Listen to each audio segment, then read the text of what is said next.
Indians are like the weather. Everyone knows all about the weather, but none can change it. When storms are predicted, the sun shines. When picnic weather is announced, the rain begins.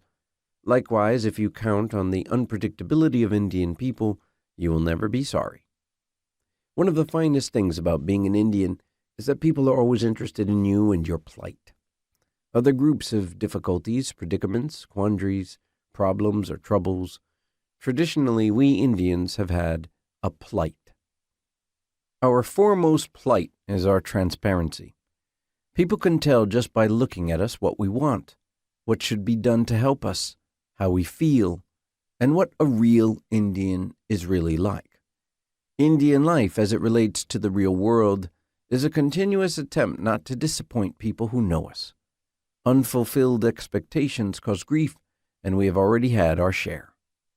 Because people can see right through us, it becomes impossible to tell truth from fiction, of fact, from mythology. Experts paint us as they would like us to be. Often we paint ourselves as we wish we were, or as we might have been. The more we try to be ourselves, the more we're forced to defend what we've never been. The American public feels most comfortable with the mythical Indians of stereotype land, who were always there. These Indians are fierce. They wear feathers and grunt. Most of us don't fit this idealized figure, since we grunt only when overeating, which is seldom.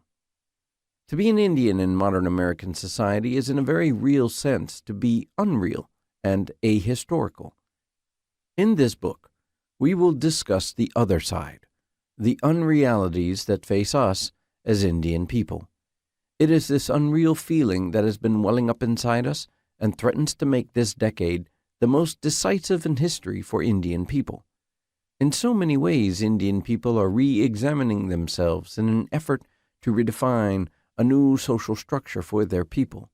Tribes are reordering their priorities to account for the obvious discrepancies between their goals and the goals whites have defined for them.